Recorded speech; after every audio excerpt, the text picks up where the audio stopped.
Hello friends, मेरा नाम हुसैन है। स्वागत है आपका हमारे चैनल फार्मा लेक्चर्स में। तो गाइस, आज के इस वीडियो में हम बात करेंगे फार्माकोलॉजी के यूनिट 3 के इंपॉर्टेंट क्वेश्चन जो आपको प्रोवाइड किए थे उसके सॉल्यूशन के बारे में। तो टोटली 4 क्वेश्चंस प्रोवाइड किए थे और जिसमें से 2 क्वेश्चन तो कंफर्म आ नहीं है, बहुत ज़्यादा इंपॉर्टेंट है ये चारों क्वेश्चन। एक क्वेश्चन भी आपको मिस नहीं करना और जितना डिटेल में आप पढ़ोगे उतना आपके लिए फ़ायदा है। तो यहाँ से देखें तो दो में से एक क्वेश्चन तो ऊपर से बनेगा और इन 2 में से एक क्वेश्चन बनना चाहिए मेरे अकॉर्डिंग। तो यहाँ पे आप देखो तो एंटी ट्यूबरकुलर एजेंट्स के बारे में पहला क्वेश्चन अब पूछा गया है और आइसोनियाजिड रिफाम्पिसिन का मैकेनिज्म ऑफ एक्शन और यूजेस। तो देख लेते हैं फर्स्ट क्वेश्चन। तो यहाँ पे आप देखो जो ट्यूबरकुलोसिस है वो माइकोबैक्टीरियम ट्यूबरकुलोसिस जो बैक्टीरिया है उसके इन्फेक्शंस की वजह से कॉज हुआ रहता है। तो जो ये टीबी है वो एक पर्सन से दूसरे पर्सन तक कैसे फैलता है, तो हम बोल सकते हैं कफ यानी खांसी या फिर छींकने या फिर स्प्लिट द्वारा जो एयर में जम्स फैल जाते हैं, उसके बाद कोई सेकंड पर्सन उसको इनहेल कर लेगा तो उसमें फैल जाएगा। जब उसमें फैलेगा तो क्या क्या सिम्टम्स आपको देखने को मिल जाएंगे, तो फीवर हो गया, स्वेटिंग, कफ, हेडेक, ये सब आपको देखने को मिलेगा। और जो ट्यूबरकुलोसिस को ट्रीट करता है ड्रग, उन्हीं को एंटी टीबी ड्रग्स कहा जाता है। और यहाँ पे आप देख सकते हो जो डिजीज़ है ये इसको कैरेक्टराइज किया गया है depend upon the site of infection. जैसे कि पल्मोनरी ट्यूबरकुलोसिस तो वो दिया गया है रेस्पिरेटरी ट्रैक के द्वारा, और genito urinary tuberculosis, tuberculosis meningitis तो यहाँ पे आप देख सकते हो नर्वस सिस्टम के द्वारा यहाँ पे ये फैलता है। और मिलियरी ट्यूबरकुलोसिस जो कि वाइड स्पेक्ट्रम हम बोल सकते हैं या फिर वाइड स्प्रेड इन्फेक्शन की वजह से बोल सकते हैं। जितना ज़्यादा इन्फेक्शन फैलेगा तो उतना ज़्यादा चांसेस रहता है मिलियरी ट्यूबरकुलोसिस होने का, जो कि बहुत ज़्यादा दिक्कत वाला है। अब यहाँ पे ड्रग्स के बारे में आते हैं। तो गाइस, फर्स्ट लाइन और सेकंड लाइन आपको पढ़ना है। बहुत जगह पे आपको देखने को मिल जाएगा थर्ड लाइन भी, तो जनरली उस पर आपको फोकस नहीं करना है, यही 2 इंपॉर्टेंट है। अब ध्यान से सुनना ये है कि जो फर्स्ट लाइन के जो ड्रग्स होते हैं ना, हम ये क्यों देते हैं, बिकॉज इनकी एफिकेसी बहुत अच्छी है, इनका जो साइड इफ़ेक्ट है वो एकदम कम है तो सभी ड्रग्स का, बट इनका एकदम कम है। और बात करें व्हेन दे, और ये जब काम में नहीं आते हैं जो फर्स्ट लाइन जो हम ड्रग्स देते हैं, तब हम जाते हैं सेकेंड लाइन ड्रग्स पे। इनकी एफिकेसी कम होती है, इनके जो साइड इफ़ेक्ट होता है वो इनसे ज़्यादा होता है फर्स्ट लाइन वाले से। और मैंने आपको बता दिया, जब फर्स्ट लाइन ड्रग्स यानी आप ये देख सकते हो ये सब ड्रग्स काम ना करे तब आप इतनों को देना है, आप इनमें से चूज़ करना है, वो हम देखेंगे अभी थोड़ी देर में। तो यहाँ पे फर्स्ट लाइन जो ड्रग्स है, यहाँ पे आप आइसोनियाजिड जिसको रिप्रेजेंट किया जाता है एच से, और आपको शॉर्टकट में INH देखने को मिल जाएगा। अगर पेपर में पूछ लेना INH का वो मैकेनिज्म ऑफ एक्शन और एंटी टीबी के बारे में, तो कंफ्यूज मत हो जाना, वो आइसोनियाजिड के बारे में पूछा गया है। तो फर्स्ट लाइन में आइसोनियाजिड रिफाम्पिसिन और R से इसको डिनोट किया गया है, और पायरेजिनामाइड Z से, इथाम्ब्यूटोल को E से, स्ट्रेप्टोमाइसिन को S से। सेकेंड लाइन में PAS पैरामीनो सैलिसाइलिक, और इथियोनामाइड हो गया, साइक्लोसेरिक, एनामाइसिन, एबिगैसिन, एफ्लोक्सासिन, लिवोफ्लोक्सासिन, क्लेरिथोमाइसिन और मॉक्सीफ्लोक्सासिन। तो यहाँ पे आप देख सकते हैं E और S, अभी मैंने आपको बताया E से इथाम्ब्यूटोल हो गया, S से स्ट्रेप्टोमाइसिन हो गया। ये दोनों के दोनों do not cross blood brain barrier, ये क्रॉस नहीं कर सकते। और यहाँ पे आप देख सकते हो ये हाइपर यूरिसीमिया कॉज करते हैं E और Z। E और S जो है नॉन हिपेटोटॉक्सिसिटी होते हैं, और R जो कि रिफाम्पिसिन अभी आपको बताया था जैसे सेफेस्ट ड्रग होता है रीनल फेलियर, यानी रीनल फेलियर में ये डॉक्टर जो है बहुत प्रिस्क्राइब करता है। तो मे बी आपने इनमें से बहुत सारे ड्रग्स का आपने सुना भी होगा और देखा भी होगा अपने फैमिली में किसी को यूज़ करते हुए, रिलेटिव्स में। तो गाइस, ये सब आपको फोकस में रखना चाहिए और आपको मालूम होना चाहिए। तो यहाँ पे आइसोनियाजिड जो कि फर्स्ट ड्रग है वो कैसे काम करता है वो सब हम पढ़ लेते हैं। आइसोनियाजिड जो कि एक प्रो ड्रग है। अब आपको मालूम है कि जो प्रो ड्रग्स होते हैं वो जब सेल मेम्ब्रेन को क्रॉस करते हैं उसके बाद जाकर के वो अपने एक्टिव फॉर्म में आते हैं। तो ये जो एक्टिव फॉर्म में आता है by help of enzyme catalyse peroxidase, इसकी मदद से ये एक्टिव फॉर्म में आएगा। और जब ये एक्टिव फॉर्म में आएगा यानी इसका जो एक्टिव मेटाबोलाइट है वो इनहिबिट करने का काम करता है एक एंजाइम जो कि नाम है कीटो इनोल रिडक्टेज। अब ये कीटो इनोल रिडक्टेज है ना, वो बहुत ज़्यादा इंपॉर्टेंट काम करता है माइकोलिक एसिड को बनाने के लिए। अगर माइकोलिक ही एसिड नहीं बनेगा तो सेल वॉल की सिंथेसिस जो हो रही थी वो नहीं हो पाएगा माइकोबैक्टीरियम के अंदर। अब आपको अच्छे से समझ आ गया होगा, माइकोबैक्टीरियल का जो सेल वॉल है उसके लिए माइकोलिक एसिड ज़रूरी है, और माइकोलिक एसिड तभी फॉर्म होगा जब कीटो इनोल रिडक्टेज आएंगे तब। बट ये तो इनहिबिट कर दे रहा है ना जो हम आइसोनियाजिड दे रहे हैं इसका एक्टिव मेटाबोलाइट, तो फाइनली माइकोलिक एसिड के इनिबिट होने की वजह से सेल वॉल सिंथेसिस इनिबिट हो गया। अब भाई इनिबिट होगा, फॉर्म ही नहीं हुआ, तो बैक्टीरियासाइडल, जैसे कि हमने पेनिसिलिन में देखा था सेल वॉल सिंथेसिस इनिबिटर्स में, तो वो भी बैक्टीरियासाइडल इफेक्ट प्रोवाइड करवा रहे थे। अब जो माइकोलिक एसिड ये इसेंशियल कंपोनेंट होता है यहाँ पे माइकोबैक्टीरियल सेल वॉल के लिए, और यहाँ पे इम्पोर्टेंट पॉइंट था। और आइसोनियाजिड जो है वो इफ़ेक्टिव है अगेंस्ट इंट्रा और एक्स्ट्रा सेलुलर माइकोबैक्टीरिया के लिए।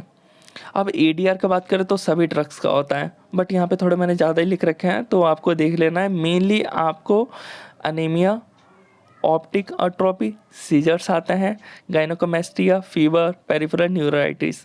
तो आपको मेनली न्यूराइटिस तो लिखना ही है, पेरिफेरल न्यूराइटिस। इस दौरान जो होता है नर्व डैमेज होता है और जो आदमी है उसको कन्फ्यूज़न या फिर मेंटल इम्बैलेंस हो जाता है। तो आपको जो एडीआर है ना वो आप कोई सा भी नहीं लिख सकते हो, इसलिए मैंने स्पेसिफिक ये सारे लिखवाए। तो इसमें से आप फीवर लिखो ना लिखो, पेरिफेरल न्यूराइटिस जरूर लिखो, गायनोकोमेस्टिया लिखो, अनीमिया, ऑप्टिक अट्रोपिक, इनमें से 3-4 आपको लिखना है। ये नहीं कि एकदम वो एक होता है ना कि मेन एडीआर ना लिख करके हम कोई सा भी लिख देते हैं, वो तो सभी का होता है। जो मेन होता है वो आपके लिए इम्पोर्टेंट होता है और उसी को देख के एग्जामिनर आपको उस एक एडीआर के लिए जो भी 1 या 2 नंबर का होता है वो दे देता है। रिफाम्पिसिन का हम बात कर रहे हैं जिसको आर से डिनोट किया जाता है। तो अब हम इसको यूज़ करते हैं एम्प्टी स्टमक के दौरान। अब हम बात कर लेते हैं इसके बारे में। तो ये डेरिवेटिव है रिफामाइसिन का, और ये जो है वो अगेन बैक्टीरिसाइडल ड्रग है फॉर बोथ, जो कि डिवाइड हो सकते हैं या फिर नहीं भी डिवाइड हो सकते हैं माइकोबैक्टीरियम उनके लिए। अब यहाँ पे हम बात करें इसका मैकेनिज्म ऑफ एक्शन, आखिर ये कैसे काम कर रहा है। अभी हमने आइसोनियाजिड का देख लिया था, माइकोलिक एसिड का। अब इसके देखें ना तो ये क्या करता है, जो रिफाम्पिसिन ये बाइंड करता है DNA dependent RNA polymerase enzyme को, जो कि बैक्टीरियल के अंदर यानी बैक्टीरिया जो है उसके अंदर प्रेजेंट होते हैं।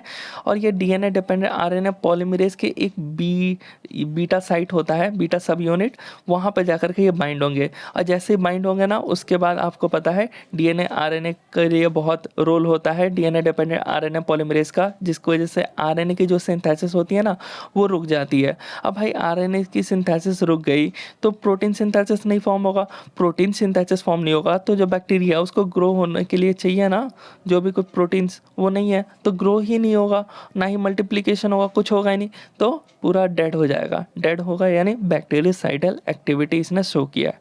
इसका ईडीआर बहुत ज़्यादा इंपॉर्टेंट है, पहला वाला पॉइंट आपको लिखना ही है, इसी को लिख करके आपको पूरे मार्क्स मिल जाएंगे एक एडीआर का। जो यूरिन होता है इसको यूज़ करने की वजह से उसका कलर चेंज हो जाता है ऑरेंज और येलो, जो कि यहाँ पे आप देख सकते हो। और हार्ट बर्न हो गया, नोजिया, मेंस्ट्रुअल चेंजेस ये करता है। अब हम आते हैं सेकंड क्वेश्चन जो कि एंटी फंगल, आपको दिखा देता हूँ। यहाँ पे आप देख सकते हो सेकंड क्वेश्चन में पूछा गया था एंटी फंगल एजेंट्स के बारे में और साथ ही एग्जांपल्स और मैकेनिज्म ऑफ एक्शन, यूजेस, एडिया, ट्राइयाजोल्स और एम्फोटेरिसिन बी के बारे में। तो देख लेते हैं।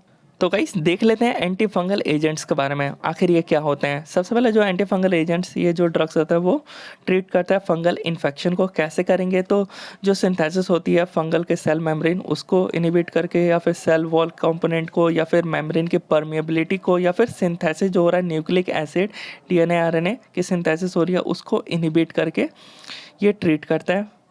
अब यहाँ पे क्लासिफिकेशन आते हैं। क्लासिफिकेशन में आप देख सकते हैं based on the chemical structure और मैकेनिज्म ऑफ एक्शन और सोर्स के बेस पे ये क्लासिफिकेशन किया गया है। तो ये क्लासिफिकेशन आपको देखना है, जिसमें फर्स्ट हमने लिखा है एंटीबायोटिक्स, जिसके अंदर एम्फोटेरिसिन भी बहुत इंपॉर्टेंट है और ये बहुत बार पूछा गया है। निस्टैटिन और ग्रीसियोफल्विन का समटाइम्स 2 मार्क्स में भी आ जाता है, तो इस पर आपको फोकस रखना है। माइक्रोट्यूब्यूल्स पर जनरली काम करता ही है। अब नेक्स्ट है अजोल्स, और इसके अंदर जो है ना इमिडाजोल रिंग जिसमें प्रेजेंट होगा वो क्लोट्रिमाजोल, कीटोकोनाजोल, ब्यूटोकोनाजोल, और सेकंड जो है वो है ट्राइयाजोल डेरिवेटिव जिसके अंदर फ्लूकोनाजोल, इट्राकोनाजोल और टरकोनाजोल। बहुत बार आपने ये सुना होगा और यूज़ भी किया होगा आप लोगों में से। और नेक्स्ट यहाँ पे फ्लोरिनेटेड पायरिमिडिन्स, और यहाँ पे हम लोग इसको एंटी मेटाबोलाइट्स भी बोलते हैं, जो कि फ्लूसाइटोसिन 5FC, यानी 5 फ्लोरोयूरासिल में ये आगे जाके कन्वर्ट होता है।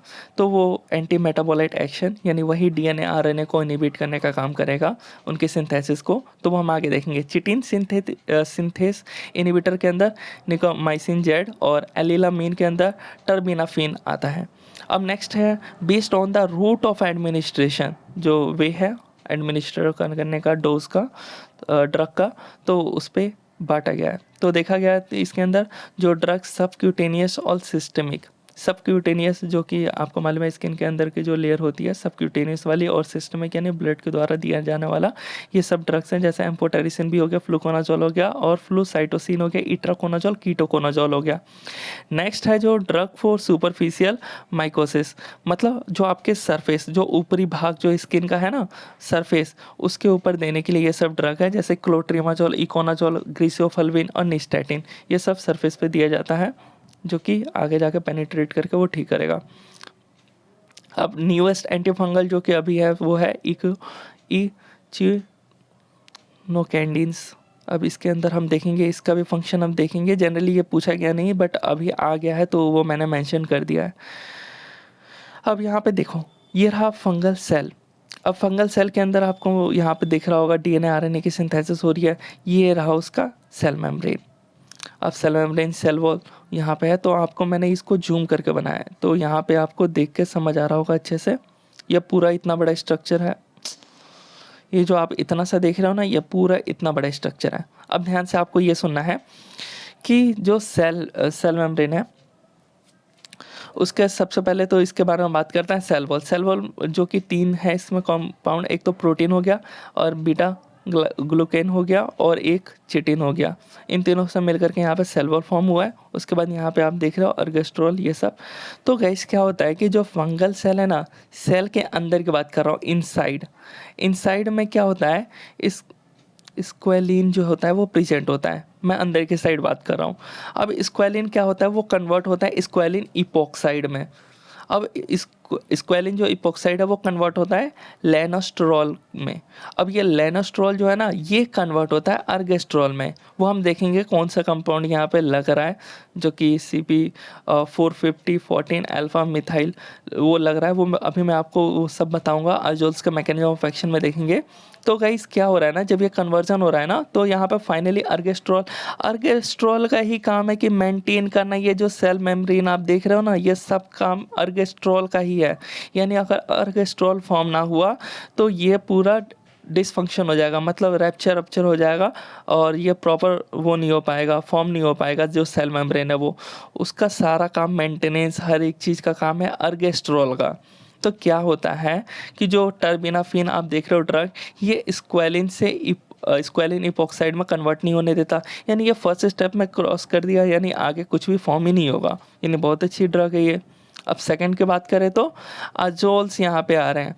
तो अजोल्स का काम है लेनोस्ट्रॉल से अर्गेस्ट्रॉल को फॉर्म नहीं होने देना है। और जो तीसरे यहाँ पे ड्रग है वो एक यहाँ पे फ्लूसाइटोसिन है, जो कि एंटी मेटाबोलाइट है, जो कि आपको मैंने अभी बताया था डीएनए आरएनए सिंथेसिस को इनहिबिट करते हैं, जिसकी वजह से आगे कुछ फॉर्म ना फंक्शन ना हो पाए। और यहाँ पे जो मोस्ट इम्पॉर्टेंट है जिसको आपको पढ़ना है, एक अजोल, एक एम्फोटेरिसिन बी के बारे में पूछा जाता है। तो एम्फोटेरिसिन बी का काम क्या है? एम्फोटेरिसिन जब भी हम दिया जाता है या फिर नेस्टेटिन दिया जाता है, बॉडी के अंदर जाएगा, अंदर जाने के बाद अर्गेस्ट्रॉल पे जाकर के ये काम करते हैं। अर्गेस्ट्रॉल को पास जाएंगे और उस पर एक्ट करेंगे। जैसे अर्गेस्ट्रॉल पे एक्ट किया तो क्या होगा ना कि अर्गेस्ट्रॉल ओपनिंग प्रोवाइड करवा देता है। यहाँ पे जो सेल मेम्ब्रेन है, यहाँ पे पोर्स क्रिएट कर देता है। अब ये पोर्स क्रिएट होने की वजह से ना अंदर का जो भी सामान है वो लीक्ड आउट होता है, और लीक्ड आउट होने की वजह से यहाँ पे जो सेल है वो डेथ हो जाता है। जो कंटेंट ही है वो लीक्ड आउट हो गया, तो जो अंदर की साइड है वो पूरा डिसबैलेंस हो गया कि नहीं। अब डिसबैलेंस होने की वजह से सेल मेम्ब्रेन डिसरप्चर हो गया। तो वही काम है यहाँ पे एम्फोटेरिसिन नेस्टैटिन का। बात करें, अगर कई बार आ जाता है ना एम्फोटेरिसिन का फार्माकोकाइनेटिक्स, तो आप बता सकते हो ये जो ओरली अच्छे से एब्जॉर्ब नहीं हो पाता, इस वजह से इसको IV दिया जाता है। इसका हाफ लाइफ जो है वो 15 दिन का है। यूरिन के द्वारा एक्सक्रीट आउट होता है और पेनिट्रेट जो होता है CNS में पुअरली। साइड इफेक्ट जो कि बहुत ज़्यादा इंपॉर्टेंट है, नेफ्रोटॉक्सिसिटी आपको लिखना ही है, चाहे कुछ भी हो जाए। एक नेफ्रोटॉक्सिसिटी लिख देना, और बाकी कोई सा भी लिख सकते हो, चिल्स, फीवर, नोजिया, वोमिटिंग, जो मर्जी वो। और यहाँ पे एक इकिनोकैंडिन्स यहाँ पे है, वो कहाँ काम करते थे, जो कि न्यूएस्ट अभी आपको ड्रग बताया था। तो जो यहाँ पे ऊपर की साइड सेल वॉल जो फॉर्म हो रहा है ना, सेल वॉल के लिए आप देख रहे हो बीटा ग्लूकेन है, तो बीटा ग्लूकेन सिंथेस की वजह से ये सब ऊपर जा रहा है बीटा ग्लूकेन को फॉर्म करने के लिए। तो बीटा ग्लूकेन सिंथेस को ये इनहिबिट कर देता है इकिनोकैंडिन, और जिसकी वजह से यहाँ पे बीटा ग्लूकेन नहीं फॉर्म हो पाएगा, जिसकी वजह से ये भी वो हो जाएगा, डिसरप्चर हो जाएगा और यहाँ पे सेल वॉल गिर जाएगा। तो गाइस ये कंप्लीट हो गया। ग्रीसियोफल्विन पे आते हैं। थोड़ा ग्रीसियोफल्विन भी 2 मार्क्स में कभी कभार पूछ ले जाता है, तो आप क्या लिखोगे, तो ये narrow spectrum anti fungal agents हैं, और बता सकते हो कि आइसोलेट जो होता है ये पेनिसिलियम ग्रीसियोफल्वम से होता है, एम लगा देना। और एपिडर्मोफाइटोन हो गया या फिर ट्राइकोफाइटोन हो गया, फिर माइक्रोस्पोरा, इन सब पे ये बहुत अच्छा अपना एक्टिविटी दिखा पाता है, यानी डर्मोफाइट्स ओनली, यानी इस वजह से तो नैरो स्पेक्ट्रम दिया गया है। और ये अगेंस्ट नहीं होता, जैसे कोई भी गहरा माइकोसिस, यानी जो इन्फेक्शन, जो फंगल इन्फेक्शन फैलाते हैं ना, उसको माइकोसिस कहा जाता है। तो कोई डीप ऐसा फैलाया फंगस इन्फेक्शन, तो उसको ये ट्रीट नहीं करता है। तो ये आपको ध्यान रखना है ग्रीसियोफल्विन। अब इसका मैकेनिज्म ऑफ एक्शन भी लिखा है, तो ये भी आपको देख लेना है। ग्रीसियोफल्विन जो कि वाइंड्स होता है माइक्रोट्यूबुल्स या फिर ट्यूबुलिन्स आप बोल सकते हो। उसके बाद ये इनिबिट करता है माइटोटिक स्पिंडल फॉर्मेशन, जिसकी वजह से इनिबिट हो जाता है सेपरेशन ऑफ डॉटर न्यूक्लियाई, और ये finally fungal static effect show करता है। अब यहाँ पे नेक्स्ट अजोल्स की बात करें तो आपको बताया था नॉर्मली अगर आपने अच्छे से चार्ट देख लिया, मैकेनिज्म ऑफ एक्शन देख लिया ना, तो आपको ये ऑलरेडी आपको आता है। और इसको आप ये नहीं कि मैं एक एक लाइन में आपको बता दिया, तो आप पूरा लाइन अच्छे से लिख सकते हो। तो मैकेनिज्म ऑफ एक्शन अजोल्स में क्या है, स्क्वेलिन से स्क्वेलिन इपॉक्साइड में कन्वर्ट हो रहा है, उसके बाद लेनोस्ट्रॉल में कन्वर्ट हो रहा है। ये लेनोस्ट्रॉल ही तो कन्वर्ट होता था अर्गेस्ट्रॉल में। अब अर्गेस्ट्रॉल में कन्वर्ट होने के लिए C14 अल्फा डीमिथाइलेशन की ज़रूरत पड़ती थी। तो ये इसको इनहिबिट करने का काम करता है अजोल्स। इसके अंदर की जितनी भी ड्रग्स आती है वो सब इसी पे काम करते हैं ताकि अर्गेस्ट्रॉल फॉर्म ना हो। अर्गेस्ट्रॉल ही फॉर्म नहीं हुआ तो मेंटेन करना जो भी कुछ काम रहता था सेल मेम्ब्रेन का, वो यही तो सारा मेंटेन करता था, हर एक चीज़ पोजीशन फिक्स करता था। अब यही इनहिबिट हो गया तो वो क्या काम करेगा, वो भी डिसफंक्शनल हो जाएगा, सेल मेम्ब्रेन जो है वो प्रॉपर नहीं हो पाएगा। और यहाँ पे देख सकते हो जो मेम्ब्रेन की परमिएबिलिटी हो गए या फिर डिसरप्ट हो जाएगा उसका फंक्शन। और जो ये अजोल्स होते हैं ये ब्रॉड स्पेक्ट्रम होते हैं, ग्रीसियोफल्विन नैरो स्पेक्ट्रम और ये ब्रॉड स्पेक्ट्रम। तो गाइस ये आपको ध्यान रखना है, ये डर्मोफाइटोन हो गया, कैंडिडा हो गया, हर जगह ये काम करेंगे, हर जगह। अब लास्ट एक और मैंने यहाँ पे पुटअप कर रखा है फ्लूसाइटोसिन MOA, यानी फ्लूसाइटोसिन का मैकेनिज्म ऑफ एक्शन जो कि कन्वर्ट होता है 5-फ्लोरोयूरासिल। अब ये 5-फ्लोरोयूरासिल में कन्वर्ट होने के बाद ये अगेन कन्वर्ट होता है 5-फ्लोरो डीऑक्सीयूरिडीन मोनोफॉस्फेट में। अब ये जो देख रहे हो ना ये बहुत ज़्यादा इंपॉर्टेंट होता है DNA और RNA का फॉर्मेशन के लिए। तो यहाँ पे क्या होता है, जो बॉडी के अंदर इसकी ज़रूरत होती है, बट यहाँ पे जो हमने जो ड्रग दिया है फ्लूसाइटोसिन वो कन्वर्ट हो रहा है 5-फ्लोरोयूरासिल, उसके बाद इसमें कन्वर्ट हो रहा है 5-फ्लोरो डीऑक्सीयूरिडीन मोनोफॉस्फेट। अब ये क्या होता है ना, ये फॉर्म तो करता है DNA RNA को, बट वो डी फंक्शनल होते हैं जो फंगस के अंदर, जिसकी वजह से कोई भी फंक्शनल नहीं कर पाते हैं और वो वहीं पे डेड हो जाते हैं। तो गाइस ये आपको अच्छे से ध्यान में रखना है। और थर्ड पे आते हैं जो कि एंटीवायरल, आपको दिखा देता हूँ क्वेश्चन। सो गाइस कोशिश करना है कि आपको भी ऐसे ही, जैसे कि यहाँ पे 2 अब लिए हैं मैंने यहाँ पे मैकेनिज्म ऑफ एक्शन में ड्रग्स, तो आपको ये नहीं कि 2 ही करना है, आपको एक्स्ट्रा कर लेना है। वहाँ पे पूरा चार्ट बना करके और भी ड्रग्स का मैंने आपको बताया जैसे एंटी मेटाबोलाइट, उसके अलावा भी और भी है। तो गाइस वो भी आप धीरे धीरे कर सकते हो, बस आपको कुछ नहीं करना, आपको आइडिया लग गया ना उसके बाद आप जैसा मर्जी वैसा लिख सकते हो। बस आपको ये पता होना चाहिए कि वो ड्रग काम कहाँ कर रहा है, उस पर आपको फोकस करना है। तो वैसे ही ये बहुत ज़्यादा इंपॉर्टेंट है एंटीवायरल ड्रग्स, एक बार में आपको एक झटके में समझ आ जाएगा बहुत ही अच्छे से। तो आप देख लेते हैं। तो गाइस एंटीवायरल ड्रग्स के बारे में हम देख रहे हैं। अगर वीडियो इंटरेस्टिंग लग रहा हो ना आपको तो एक लाइक तो गाइस ज़रूर करिए इस वीडियो को, और अपने दोस्तों के साथ ज़रूर शेयर करना अगर आपके लिए हेल्पफुल हो तो गाइस एंटीवायरल एजेंट्स, तो पहले हम स्टेप वाइज देख लेते हैं कैसे वायरस हमारे बॉडी के अंदर आता है। पहले तो वो इनएक्टिव फॉर्म में होता है, तो गाइस यहाँ पे पॉइंट वाइज लिखा हुआ है, देख लेते हैं। फ्यूजन होता है ऑफ द वायरस का टू द होस्ट सेल, ये हमारा वायरस हो गया, ये हमारा होस्ट सेल हो गया। तो ये इसके अंदर सबसे पहले क्या काम करेगा, पेनिट्रेट का काम करेगा, तो वही फ्यूज़न करने का काम कर रहा है। उसके बाद जैसे ही अंदर की साइड आएगा उसके बाद अनकोटिंग होगा, यानी इसके ऊपर जो कैप्सिड का जो वॉल लगा हुआ है, सेल वॉल जो ऊपर हम बोलते हैं, इसके अंदर जो हमारा डीएनए हो या आरएनए हो, इसके ऊपर का जो ये परत है, सरफेस है, वो कैप्सिड का होता है, कैप्सिड। तो इसको अनकोटिंग होगा और डीअसेंबली जिसको हम बोलते हैं। उसके बाद डीएनए पॉलीमरेज का सिंथेसिस होगा, तभी तो आपका जो डीएनए है या फिर आरएनए है वो फॉर्म होगा उसके अंदर, यानी न्यूक्लिक एसिड फॉर्म होगा जो आपका आया हुआ है बॉडी के अंदर। जो भी वायरस, तो वायरस के अंदर आपको मालूम है डीएनए आरएनए में से कोई एक ही होगा।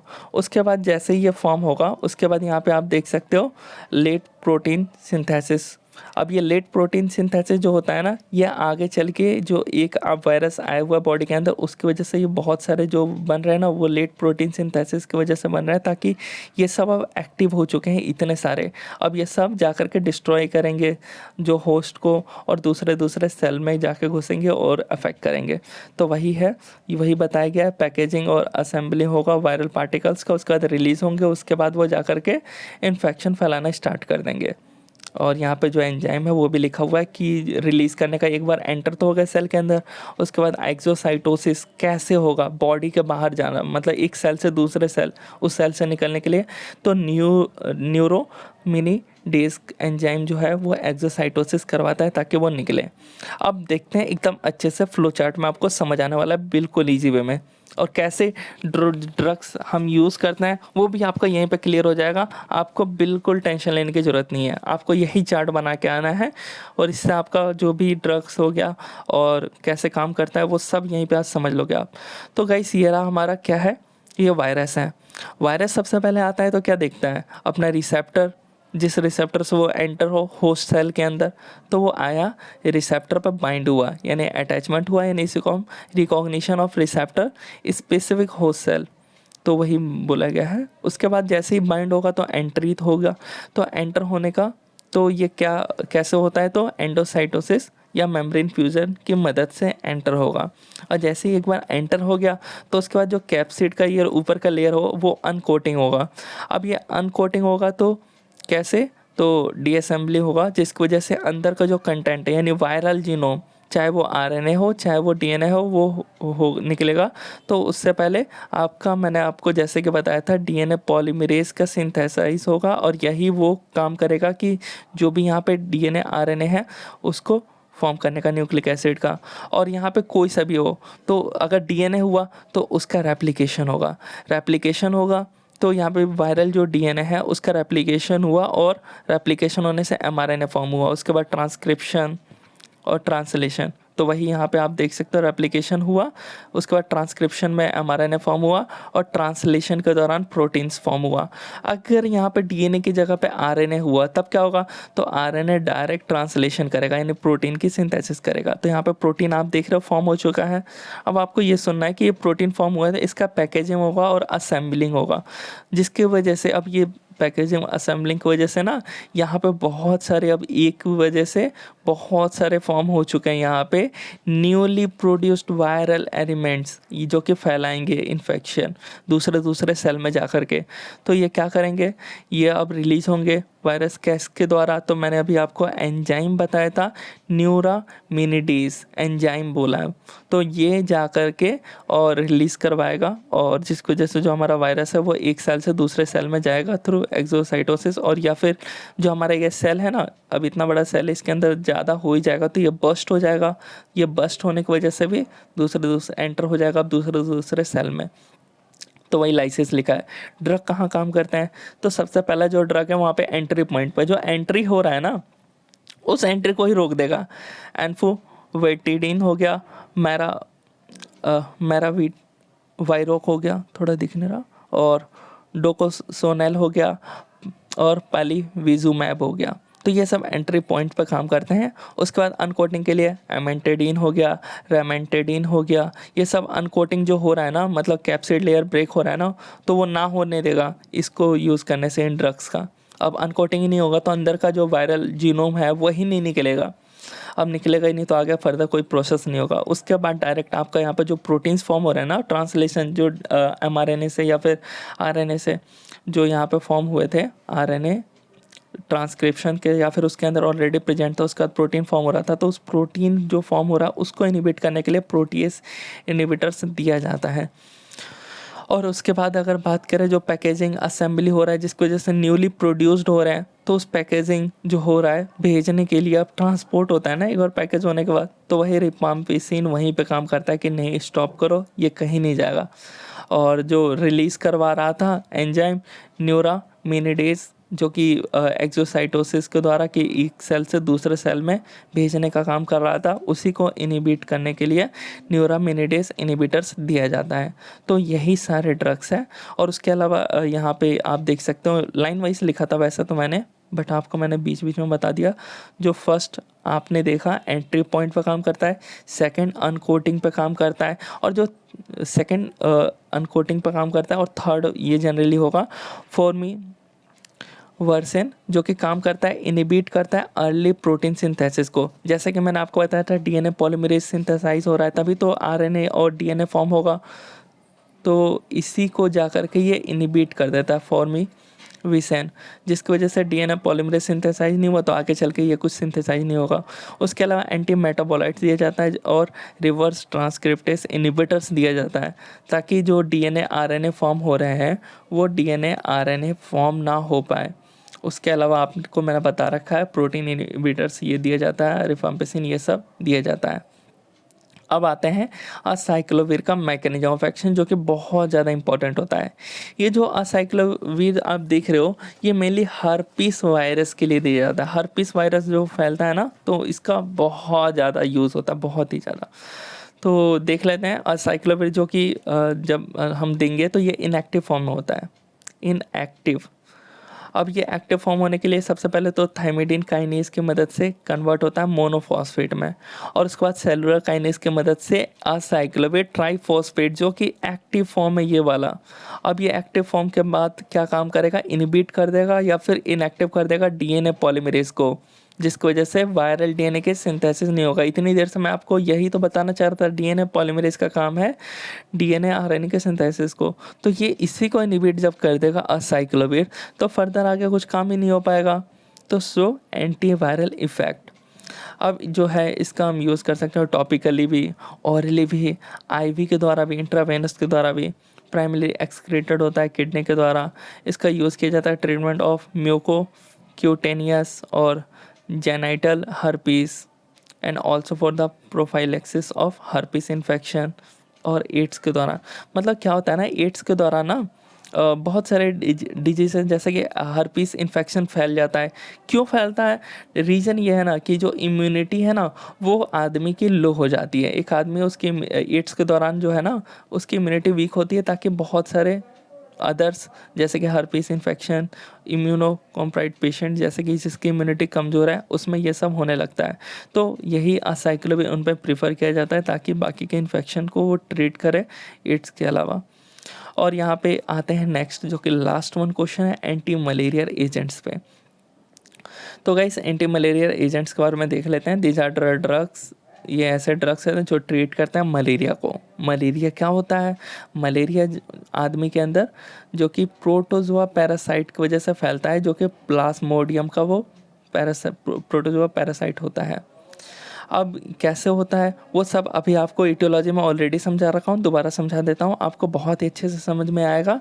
जो मलेरिया है सबसे पहले ये देख लेते हैं, ये लाइफ थ्रेटनिंग डिजीज़ है जो कि प्रोटोजोआ के पैरासाइट से ये फैलता है। अब जो मॉस्किटो प्लाज्मोडियम जो इसको ले कैरी करती है वो एनाफिलस मॉस्किटो है, फीमेल एनाफिलस।